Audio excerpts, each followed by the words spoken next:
I never thought a single slice of cake could break open years of silence, secrets, and hurt. But that's exactly what happened.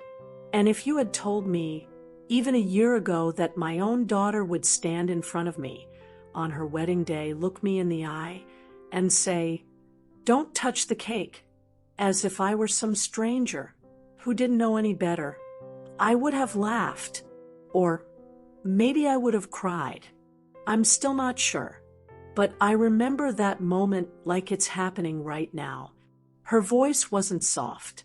It wasn't playful. It wasn't teasing. It was sharp, quick, a warning. And all I did was reach out to touch the little sugar flowers on the corner. Just a mother admiring her daughter's wedding cake, the one she dreamed about since she was 12. But she pulled my hand back like I was about to ruin something fragile. She didn't know then that I had already seen the truth tucked behind that perfect fondant smile. She didn't know what I had overheard the night before. She didn't know what her fiancé had confessed to someone when he thought no one was listening. She didn't know what her future mother-in-law tried to hide behind her polite grin. And she certainly didn't know why cutting that first slice, me, not them, would change the whole room. But I knew. And when that knife went through the cake, clean, slow, right down the center, every person in that venue felt the shift. People stopped talking. My daughter froze. And for a moment, I watched her face, and I saw it, the fear of something she had been running from for months. Something she thought would never come out. But it did, because of that one slice. I'm 68 years old. I've lived long enough to know when a family is carrying a secret inside a celebration. Long enough to recognize the nervous smiles, the tight breaths, the tension that hides underneath pretty decorations. Weddings aren't just about love. They're also about truth. And sometimes the truth doesn't wait for permission. When I cut that cake, I didn't do it out of anger. I didn't do it to embarrass her. I didn't even do it to prove a point. I did it because of something I had found inside that cake earlier that morning, long before the ceremony started. Something no mother should ever discover on the day her daughter promises forever. And by the end of the night, that forever nearly broke. The truth came out in front of everyone. The groom, the guests, the families, the people who came to smile and clap and pretend that everything was picture perfect. There were tears. There were voices raised. There were hands shaking. And before midnight struck, my daughter had to decide between holding on to a lie or walking into a future she never expected. This story isn't just about a cake. It's about the way people hide things from the ones who love them most. It's about the secrets we think will disappear if we decorate them beautifully enough. It's about a mother watching her child walk towards something dangerous and choosing the only moment she had left to save her. And now, before I tell you everything, every detail, every whisper I overheard, every sign I ignored until it was too late, I just want to ask one small thing from you. I'm an old woman telling the truth, the only way I know how, with my heart open. If you're here with me, listening, if my story touches you or reminds you of your own life, then please take a second to like this video, share it with someone who needs it, and subscribe. It means more to me than you know, and it helps me keep telling these stories the way they deserve to be told. Now, let me begin. When the wedding day finally arrived, I woke up before the sun, maybe from excitement, maybe from nerves, maybe from that strange little lake a mother feels when she knows a chapter of her life is officially turning into memory. I sat at the edge of my bed for a long moment, touching the corner of my nightstand like it was some kind of anchor. I whispered a little prayer for her, my daughter, and maybe a little one for myself too. I remember holding my dress up against the morning light, smoothing the fabric with my palms to make sure there wasn't a wrinkle left. I may be 68, but I still like to look put together, especially on a day like that. My daughter, Laura, always used to say I overdressed for everything, but she'd smile when she said it. A warm smile, the kind that filled a room. It had been years since she smiled at me like that. The tension between us had been building slowly, so slowly that I couldn't point to the exact day it changed. Maybe it was when she moved out. Maybe it was when she got engaged. Maybe it was when certain people started whispering in her ear, making her believe that her mother was too old-fashioned, too involved, too much. Still, she was my daughter. And when your child is about to get married, you put everything else aside. That's what I told myself as I pinned my hair back, even though my hands trembled a little. I told myself this was her big day, not mine. And whatever distance had grown between us could wait until tomorrow. I arrived at the venue early, long before most guests. The place was beautiful. I'll give her that. White roses everywhere, soft golden lights woven through the branches of oak trees, a pathway of petals leading to the arch where she'd soon say her vows. I stood there for a moment, letting myself imagine what it would have felt like if she had asked me to help plan any of it. She didn't. I found out most details through other people or by accident, but I kept reminding myself, today isn't about me. I went inside to check on her and knocked on the dressing room door. I heard giggles. Hers, the bridesmaids. That faint, muffled happiness you only hear in that pocket of time before a ceremony. When the door opened, she wasn't the one who welcomed me. It was her maid of honor, Jenna, a girl who always looked at me like I was in her way. "Oh, hi," she said in a flat voice. I smiled. "Anyway, I just wanted to see my daughter." Laura stepped into view then, and she looked stunning, absolutely stunning. My breath caught, and for a moment, I forgot all the distance, all the tension. She really did look like the little girl who used to run around the kitchen in bare feet, asking me to twirl her around. But her smile faded the moment she met my eyes. "Mom, can you give us a minute?" she asked. Not rude. Exactly, but not warm either. It hurt, more than I wanted to admit. But I nodded, said, "Of course," and stepped back. I found a quiet corner outside and just watched people arrive. Familiar faces with unfamiliar expressions, some people glancing my way and then pretending they weren't. It felt odd, being the mother of the bride, and yet feeling like an afterthought. Still, I held myself together until the moment that truly began the unraveling. The cake, God help me, I still see it clearly, a towering 4-tier confection sitting on a decorated table near the stage. White frosting, delicate piping, edible pearls, one of the most beautiful cakes I'd ever seen.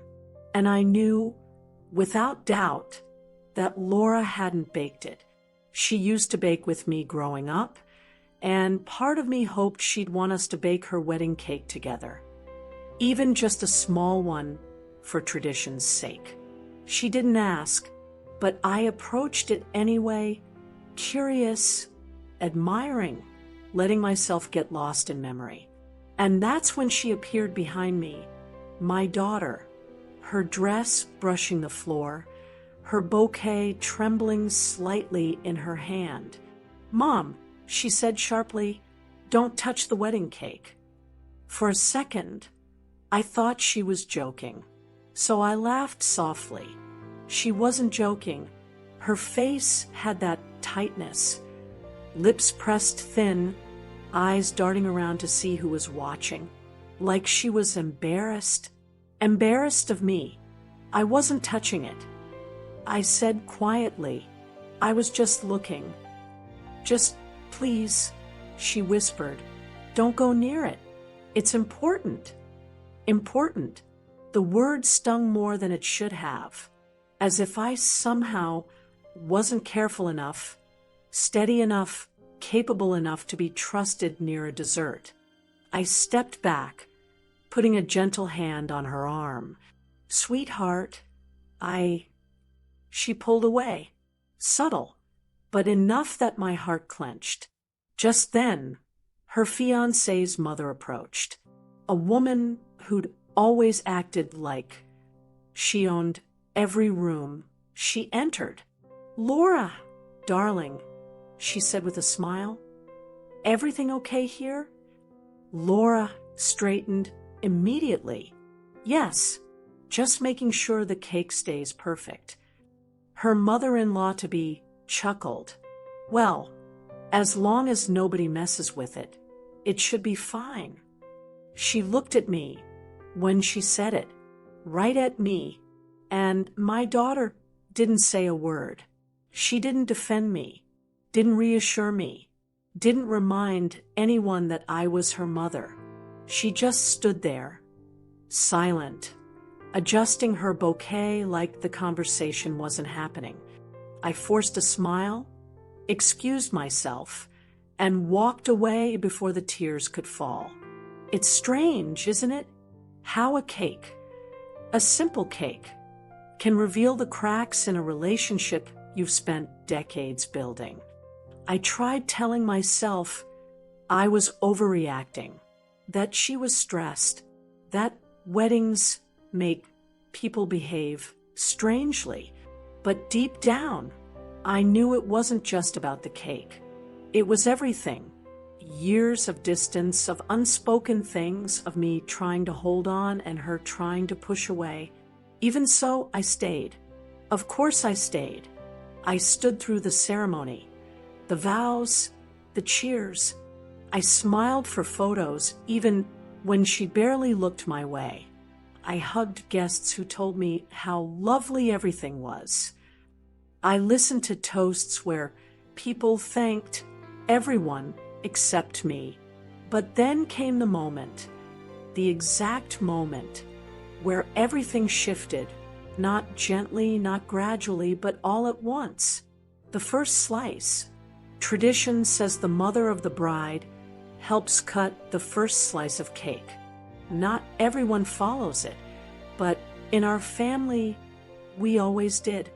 I did it at my sister's wedding. My mother did it at mine. It was a small thing, but meaningful. So I walked toward the cake slowly, rehearsing in my mind what I'd say to her when she came to join me. Something simple, something kind, something hopeful. But she didn't come. Nobody came. Instead, something else happened. Something I still feel in my bones. I reached out, touched the knife, looked around the room, and then I heard her voice cut through the crowd. "Mom," she snapped, "I told you not to touch the cake." The room fell silent. At a wedding. At her wedding. Her voice echoing. Eyes sharp with frustration, cheeks flushed with embarrassment. I froze. Every guest's gaze shifted to me. And in that moment, something inside me, something quiet and old and tired, finally cracked. But what happened after I cut that first slice? That is what changed everything. For her, for me, for everyone watching. And it's where this story truly begins to twist. I didn't move for a few seconds. It felt as if the air had turned thick around me, like I was wading through something heavy and invisible. All those eyes, every pair of them, staring at me as though I was a stranger who had wandered into the wrong celebration. And the saddest part, not one person stepped forward to soften the moment. Not one person laughed to break the tension. Not one person said, "Oh, let her help. It's her daughter." Not even my daughter. She just stood there, holding her flowers, her expression tight, her mouth pressed into a hard line as if I were a child who had done something shameful. I let go of the knife, not because she asked me to, but because suddenly I didn't trust my hands to stay steady. But as I stepped back, something strange happened.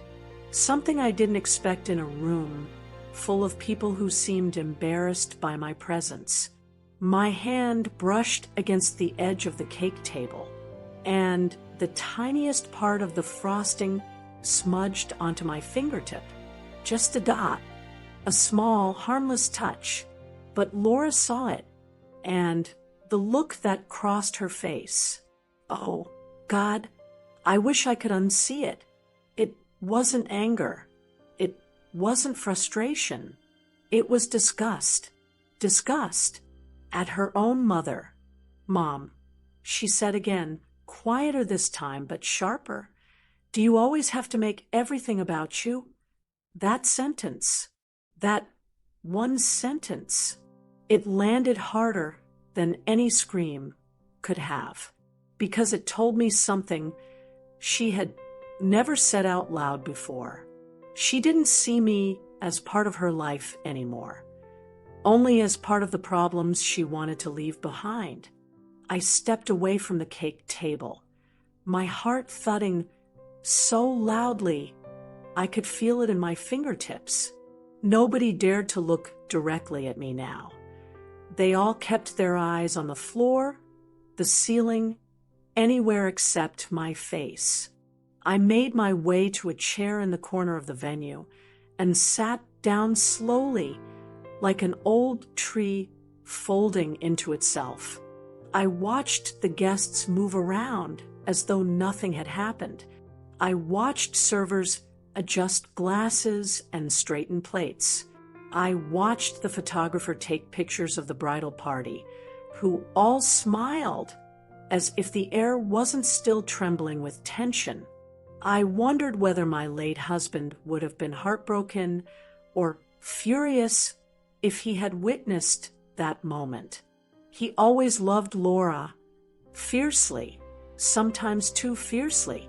He'd warned me once years ago that she had a streak in her, stubborn, proud, easily swayed by the wrong voices.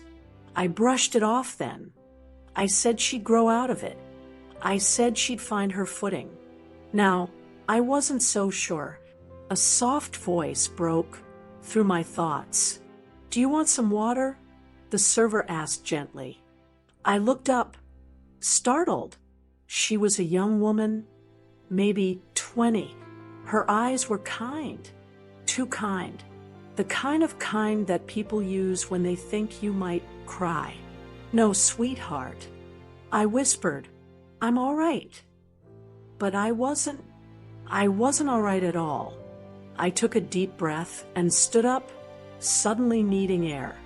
The venue had a small patio area outside, wrapped in warm string lights. I stepped out into the cool evening and let the breeze touch my face.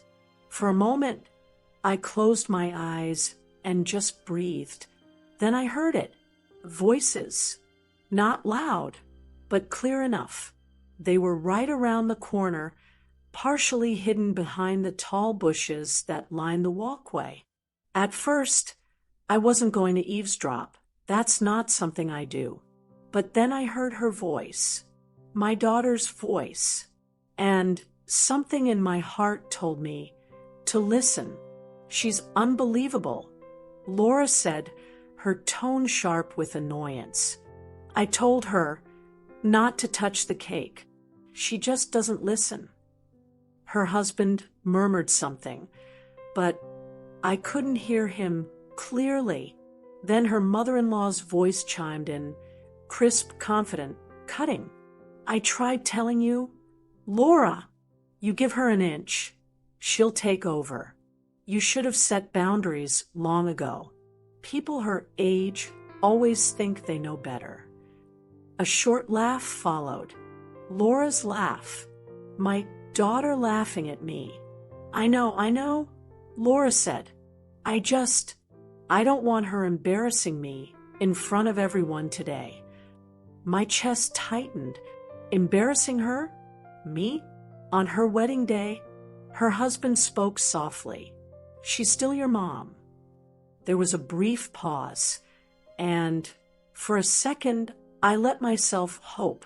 But then my daughter answered, yeah, but she's also exhausting. My knees almost buckled.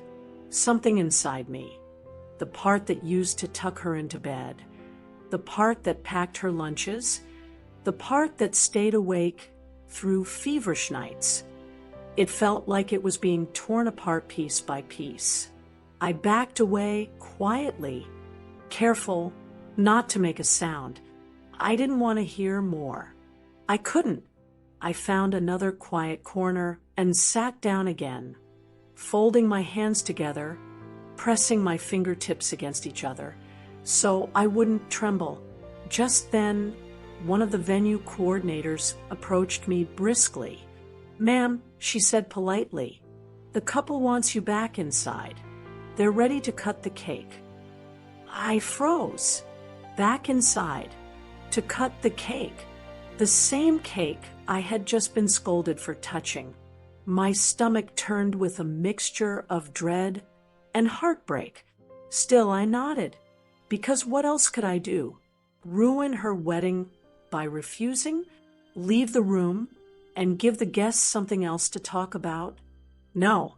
I stood up and followed the coordinator back inside. Everyone gathered around the cake table.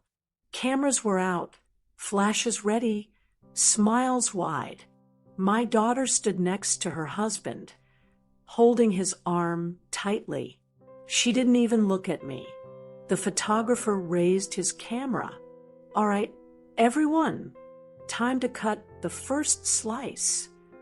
My daughter's mother-in-law stepped forward, and I saw her hand move toward the knife, and something shifted inside me. Something old, something strong, something familiar. I stepped forward, not loudly, not dramatically, just enough that a ripple went through the guests. I'll help with the first slice, I said softly, firmly, confidently. The photographer smiled, thinking it was planned. My daughter's husband nodded politely. My daughter, however, her eyes widened like she'd swallowed ice. Mom, she whispered, not now. But it was too late. The knife was already in my hand. And that first slice, the one I cut despite her warning, was about to reveal something none of them expected. Because inside that cake, hidden deep in the middle, was a secret. One that wasn't mine. One that wasn't meant to be found that day. But I found it. And the moment the knife slid through and pulled back, everything changed. The knife slid through more easily than I expected. Too easily. Wedding cakes, especially ones this size, usually have layers, fillings, textures. But the way the blade moved, it felt like slicing through nothing. Like the cake wasn't entirely cake. I felt the resistance change halfway through the cut, like something inside wasn't soft at all. something solid, something hidden. I pulled the knife out slowly, trying to keep my face calm. Around me, people clapped politely, leaned closer with their phones raised, completely unaware that something was wrong. My daughter was smiling, forced, tight, but smiling enough for the camera. And then I lifted the first slice. It didn't look like cake. Not at all. The frosting was real, yes, but the inside was off. The sponge was uneven. The filling was lumpy, not smooth. It looked sloppy, like someone had thrown it together last minute. And in the middle, pressed into the center of the slice, was something shiny.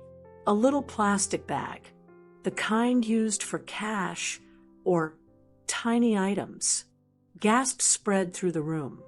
My daughter's smile vanished. Her husband froze. Her mother-in-law clutched her pearls like she'd seen lightning strike the table. The photographer actually lowered his camera. And me? I just held the slice in my hand, staring at the bag, feeling a strange calm wash over me. "What is that?" someone whispered. The bag was half submerged in frosting, but I could see enough folded bills, maybe 5 or 6. Not a fortune, just money, carelessly shoved into the cake. My daughter's face drained of color. It's nothing," she stammered. "It must have, maybe the bakery." But I knew before she explained. I knew because her hands were trembling, and her eyes darted toward her bridesmaids, then toward her mother-in-law, then back to me, and most telling of all, she didn't want me to touch the cake. Not because she thought I'd ruin it, not because she wanted a perfect picture, but because she didn't want me to find that. Her mother-in-law stepped forward, voice sharp. "Laura, what is this?" It's nothing, Mom." "Nothing?" the woman snapped. "You hid money in your wedding cake. What were you planning?" Guests whispered. The music faded out. Servers hovered, unsure what to do. And I stood completely still. The room was spinning with questions and panic, but inside me, there was only clarity. Sharp, undeniable clarity. My daughter had been hiding something involving money, something her husband clearly didn't know. "How much is in there?" one of the bridesmaids whispered, horrified. Did you actually hide the cash gifts?" Cash gifts. The words hit the air like a stone dropped in water. Her husband turned to her slowly, painfully. "Tell me you didn't," he whispered. She swallowed hard, her hands shaking. "It was just some of it, Mark. I didn't want it mixed with the others. It was for us, for our plans." "For your plans?" he shot back.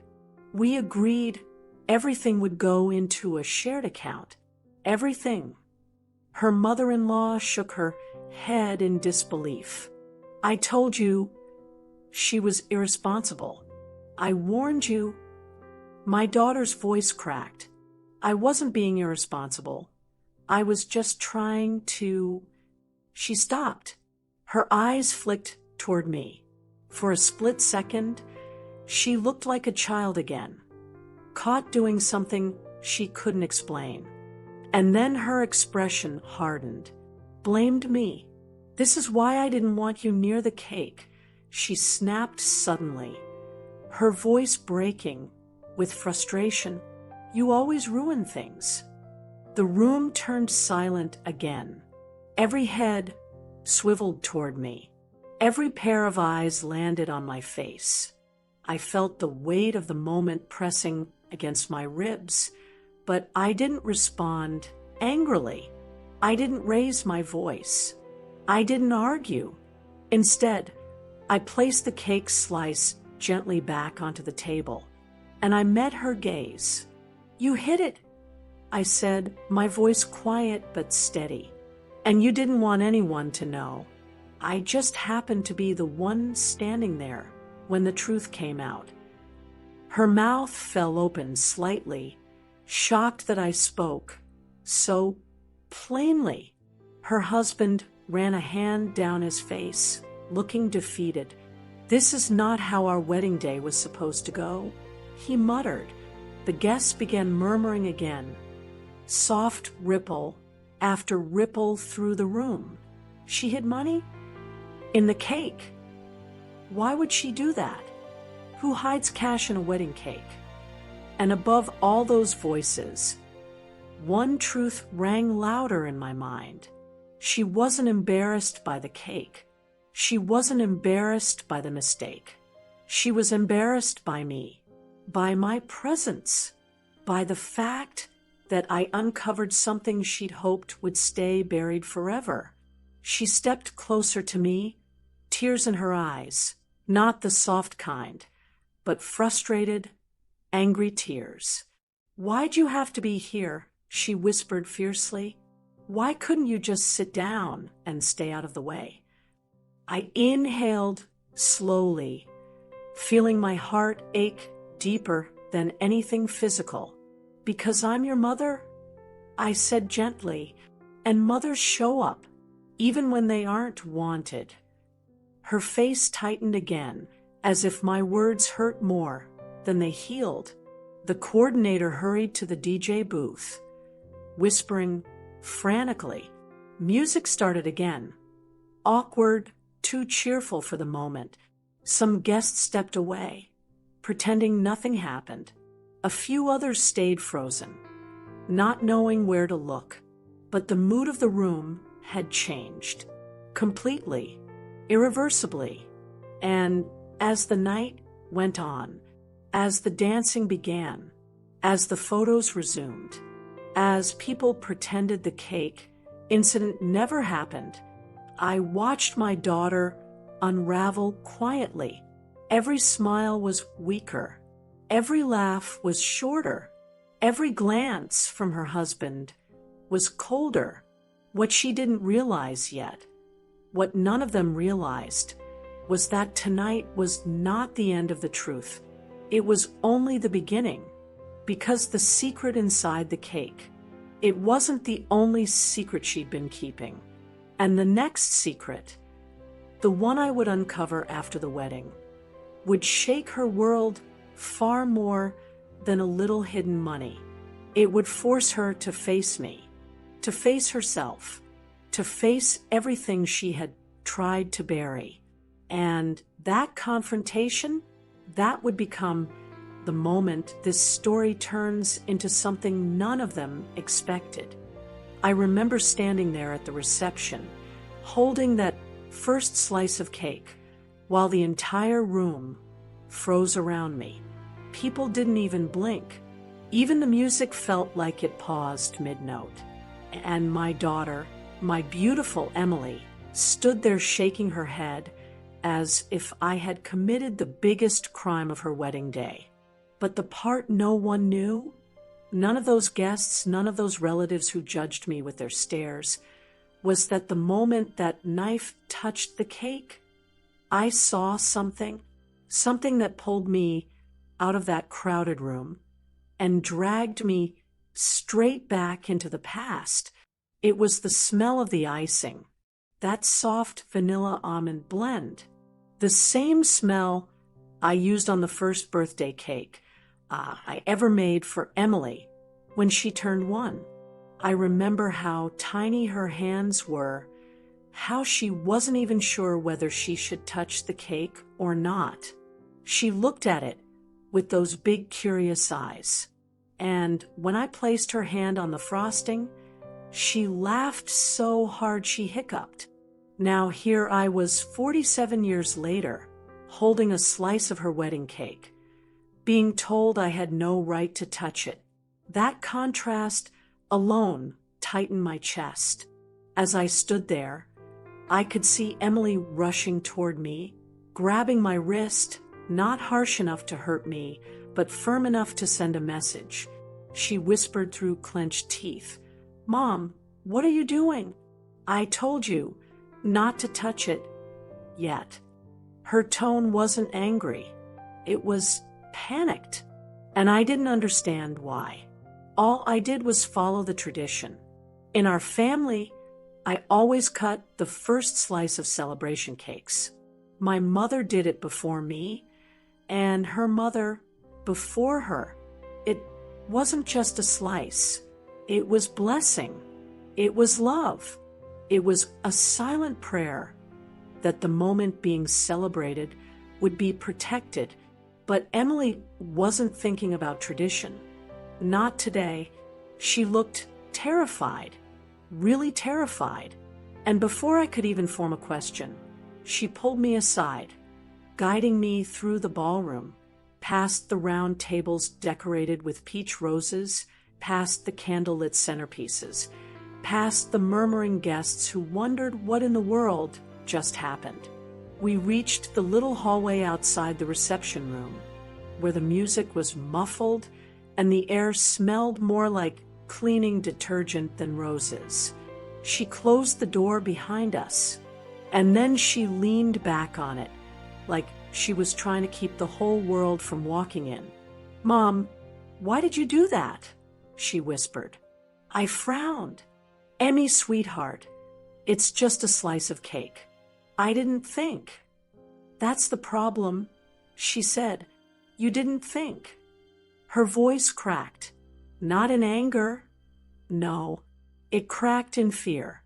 That's when I felt something cold crawl through my stomach. "Emily," I said slowly, "is something wrong with the cake?"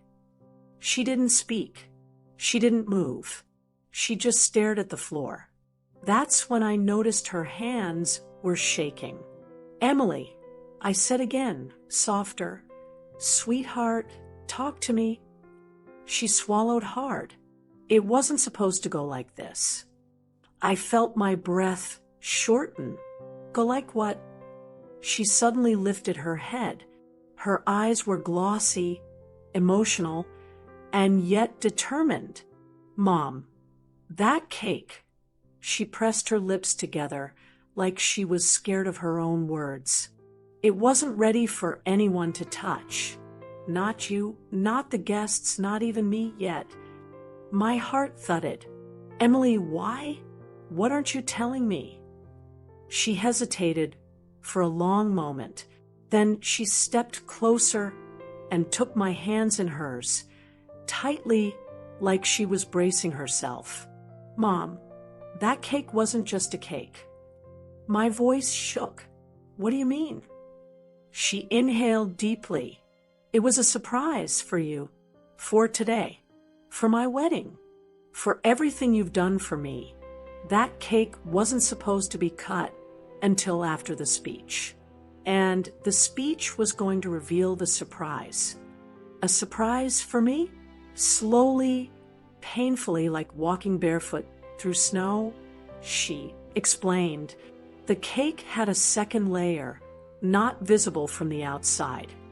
One filled with dozens of edible notes, each written by Emily and sealed in sugar wrappers. Notes of memories, notes of gratitude, notes of moments from her childhood. She never forgot, even the ones I thought she didn't notice. Every note was something she wanted to give back to me. "Because you're the reason I had a childhood worth remembering," she said. "You're the reason I walked down that aisle today with confidence and heart." The first slice was supposed to be mine, but the surprise inside, it was always meant for you. My throat closed completely. I didn't know whether to cry or laugh or fall into her arms. "You wrote memories?" I whispered. She nodded. "Mom, I planned this for months. I worked so hard to make today special for you. And when I saw you walk toward the cake, I panicked. I thought everything was ruined." Ruined. That word stabbed me. Because while she thought I ruined her surprise, I thought she didn't want me to be a part of her moment. "Oh, Emily," I said, gently cupping her cheek. "Sweetheart, I'm sorry. I didn't know. I truly didn't know." She leaned her forehead against mine, gripping my hands with both of hers. "I know you didn't," she whispered. "I know, Mom. I wanted everything to be perfect." Suddenly the door opened, and her new husband, my new son-in-law James, peeked his head in. "Everything okay out here? People are confused. And the DJ is, asking about the cake." Emily looked at him, then looked at me, and for a moment, all three of us stood in a small circle of quiet understanding. Emily finally exhaled. We should tell everyone the truth. But before she could turn to open the door again, I gently squeezed her wrist. "No," I said, "you should tell them your way, the way you planned." She blinked. "Mom, are you sure?" I nodded.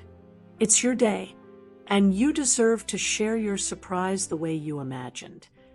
Emily hugged me then, tightly, a hug that felt like forgiveness, love, childhood, motherhood, all wrapped into one long, warm embrace.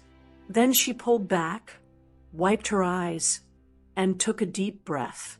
"Let's do this," she whispered. We walked together back toward the reception room, and when the doors opened and the music swelled back into our ears, something changed. The tension in the room melted. The guests relaxed. Emily held the microphone, her voice steady and graceful, explaining the truth behind the cake. And as she revealed that the entire second layer was filled with memories meant for me, the crowd gasped, smiled, and even wiped a few tears. But nothing prepared me for what came next. Emily turned toward me, and with a trembling smile, she announced, "And the first note belongs to my mother."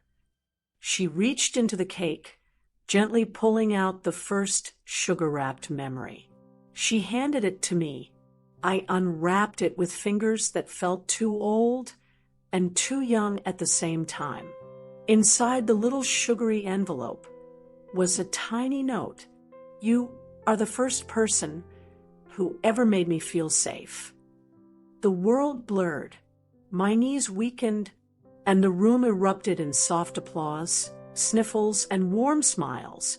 But the night wasn't done with us yet, because hidden inside that cake, inside those memories, was a truth I was never prepared for, one that would turn this wedding day into a revelation far greater than any ordinary celebration. And that truth was waiting for me in one of the deepest notes of the cake, the one I wouldn't find until much later, the note that would change everything. The room was still buzzing with soft conversations, laughter, and the faint clinking of glasses. Guests were smiling, some wiping away tears, others shaking their heads in disbelief at the story my daughter had revealed through that cake. And there I was, holding the little sugar-wrapped note close to my chest, feeling the weight of decades, the joy of memories, and the relief of understanding finally settling over me like a warm blanket. I had imagined my daughter's wedding in 1,000 ways over the years.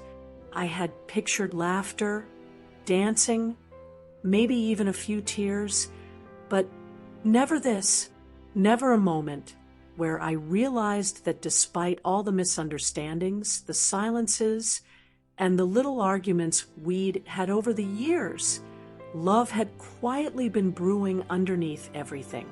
Emily walked over and took my hand. "Mom," she said softly, her eyes glistening, "I wanted you to know I never forgot anything you did for me. Every meal, every bedtime story, every time you stayed up just to make sure I was okay. It all mattered. It still does. I pulled her into an embrace, feeling her warmth, feeling her weight against me.